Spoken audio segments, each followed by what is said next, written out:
In the 1940s, America's railroads entered the most dramatic transformation in their history. The mighty steam giants that once thundered across the continent were suddenly outdated. Taking their place were diesel locomotives, smaller, more efficient, and above all, more reliable. But the question was never whether railroads would switch to diesel. It was which company would lead the new era. On one side stood Alco, a titan that had dominated steam power for half a century. Armed with unmatched experience and prestige, they were confident that they would carry their dominance into the diesel age. On the other side was EMD, a bold newcomer backed by the immense power of General Motors. This was more than a battle of engines. It was a showdown between the past and the future. And in the end, only one side would prevail, while the other would be silenced by history. At the end of World War II, if there was one name American railroads trusted, it was Alco, the American Locomotive Company. Founded in 1901, Alco was more than just a locomotive builder. They had laid the foundation for America's steam era, supplying thousands of massive engines that hauled trains from coast to coast. Their reputation wasn't built on flashy promises, but on performance, machines that were rugged, powerful, and capable of handling the harshest rail conditions. Alco entered the diesel age with confidence. In the 1930s, they had already built diesel switches for yards and industrial lines, small but efficient machines. They also partnered with General Electric to develop dependable diesel-electric drive systems, reinforcing their credibility in this new field. The highlight came in 1941 with the RS-1 road switcher. It was the first true road switcher, versatile enough for both freight and passenger duties. Railroads loved its flexibility and ease of maintenance. At the heart of the RS-1 was the 539 engine, simple, reliable, and perfect for railroads just beginning their tentative steps into diesel. This success gave many the impression that Alco would remain on top. Yet, while Alco relied on its legacy, a newcomer was quietly preparing to overturn the balance of power. That newcomer was EMD, the electromotive division of General Motors. Originally EMC, founded in 1922, the company began modestly with gasoline-electric rail cars. The turning point came in 1930, when General Motors, recognizing diesel's potential, acquired EMC along with Winton Engine Company, a pioneer in diesel engines. This merger launched a new strategy, not just building locomotives, but creating a closed ecosystem of engines, traction systems, and after-sales support. The real breakthrough came with the FT locomotive of 1939. It was the first proof that diesel could not only replace steam in light duties, but also handle heavy freight more efficiently and economically. During World War II, more than 1,000 FTS rolled across America, giving EMD priceless advantages: hands-on operational experience, large-scale manufacturing capability, and customer trust. Yet their approaches couldn't have been more different. Alco believed that traditional mechanical strength and built-like-steel designs would win over the railroads. They poured their efforts into the 244 engine, a 4-stroke power plant meant to handle both heavy freight and high-speed passenger service. For Alco, durability was the ultimate selling point, an engine that could endure the harshest conditions without compromise. EMD, on the other hand, followed a different path. Their focus wasn't just on horsepower, but on reliability, ease of maintenance, and comprehensive after-sales support. Their 567 engine wasn't the most advanced on paper, but it was designed to be easy to service, quick to overhaul, and less of a headache for railroad crews. Backed by GM's deep pockets, EMD invested heavily in research and a nationwide parts distribution network. These opposing philosophies created two parallel roads. One leaned on traditional engineering might, the other on simplicity, dependability, and long-term support. And by the late 1940s, the real clash between them was about to begin. Alco unveiled its main weapon, the 244 engine. This was an all-new four-stroke design, displacing 244 cubic inches per cylinder, available in 6 to 16-cylinder configurations, producing between 1,000 and 2,400 horsepower.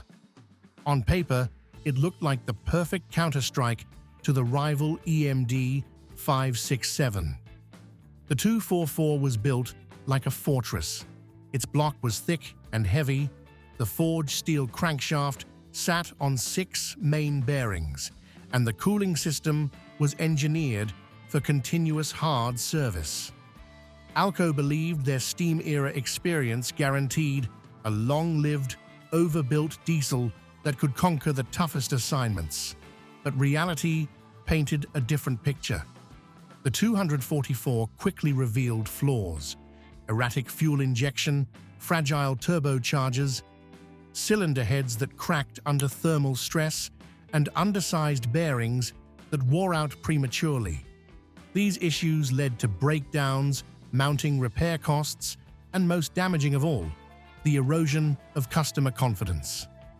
The PA passenger locomotives, meant to showcase Alco's prestige, instead became notorious for mid-journey failures. The RS road switchers, once praised for versatility, were now criticized as maintenance-heavy and prone to overheating. Rather than cementing Alco's leadership in the diesel age, the 244 turned into its Achilles heel. And while Alco wrestled with cascading problems, EMD was quietly perfecting an engine built on a completely different philosophy, not flashy, but dependable enough to define an entire era. The EMD 567. First introduced in 1938 and steadily refined through the 1940s and 1950s, the 567 was a two-stroke engine, displacing 567 cubic inches per cylinder. Available in 6 to 16-cylinder versions, it produced between 600 and 1,600 horsepower in its early forms, with later models pushing much higher. But the real magic wasn't in its output. It was in the philosophy of reliability and maintainability. The 567 was built around modularity. Each power assembly, piston, connecting rod, and cylinder liner could be removed and swapped in place. When failures occurred, crews didn't need to overhaul the entire engine. They simply replaced the worn module with a rebuilt one. This slashed downtime, cut repair costs, and most importantly, kept trains moving. Beyond the design itself, EMD invested heavily in large-scale test facilities, running engines under punishing conditions to resolve problems before customers ever saw them. Cooling systems, fuel injection, and electrical components were all conservatively engineered. Nothing flashy, just strong, simple, and proven. The result? The 567 became the most trusted workhorse in American railroading. It powered the sleek F-units that hauled heavy freights and the versatile GP7 introduced in 1949, which could handle both passenger and freight with equal ease. Railroads realized that with the 567, they weren't just buying an engine, they were buying peace of mind. By the early 1950s, the difference between Alco and EMD was no longer theoretical. It was playing out daily on the rails. Locomotives powered by Alco's 244 engine were spending far too much time sidelined in shops, disrupting schedules. Meanwhile, Trains with EMDs 5, 6, 7 kept rolling with remarkable consistency, rarely troubling maintenance crews. The major railroads quickly took notice. Union Pacific, once a cornerstone Alco customer in the steam era, began shifting its freight orders toward EMD's F-units. Internal reports showed that EMD locomotives cost less to maintain and required less downtime. Santa Fe, heavily invested in Alco's PA passenger locomotives, grew weary of constant failures. Eventually, they turned to EMD's E-units for passenger service, preferring the reliable option. Even the mighty Pennsylvania Railroad, the largest rail system in America, conducted side-by-side testing. Their verdict was clear. EMD offered greater reliability and lower operating costs. The result was massive orders for the GP7, signaling a turning point that Alco could not reverse. To railroad managers, EMD was offering more than locomotives. They were selling operational peace of mind. Standardized fleets meant simpler parts inventories, streamlined crew training, and undeniable economic advantages. Choosing EMD became less of a gamble and more of a necessity. For Alco, proud of its steam-era legacy, this shift was devastating. The market momentum had fully tipped in EMD's favor. Yet even as defeat loomed, Alco tried one last gamble, the 251 engine. Introduced in the late 1950s, it was promoted as a rebirth, a power plant designed to correct everything that had doomed the 244. This time, Alco did nearly everything right. Cylinder heads were redesigned, thicker and stronger to resist cracking under thermal stress. The cooling system was improved, eliminating the overheating that had plagued earlier models. The fuel injection pumps were less sensitive to impurities, making the engine more stable in long-term service. Internals were reinforced as well, with larger bearings and tighter machining tolerances. In practice, the 251 was far from a bad engine. In fact, it proved Alco still had engineering talent. In Canada, Montreal Locomotive Works, MLW, kept producing locomotives powered by the 251, and they remained in service for decades. In export markets, the 251 even gained a reputation for being strong and dependable. But for North America, it was too little, too late. The 244 had already destroyed Alco's credibility. Meanwhile, EMD's 5, 6, 7 had become the default choice. The standard railroads trusted without hesitation. No executive wanted to risk reliving the costly maintenance nightmares of the past. In 1969, Alco officially exited the U.S. locomotive market, closing the book on nearly 7 decades of dominance and ambition. For many, it was a tragic end to a company that had once built the very foundation of modern railroading. Yet its legacy did not vanish entirely.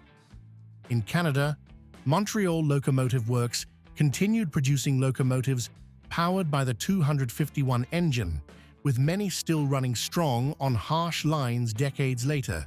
The 251's survival abroad proved a crucial point. Alco's downfall was not purely technical, but a matter of timing and customer trust. Once the golden window of the 1940s and 1950s had closed, American railroads were unwilling to take another chance. Meanwhile, EMD never needed flashy claims. They won by offering one simple weapon: reliability.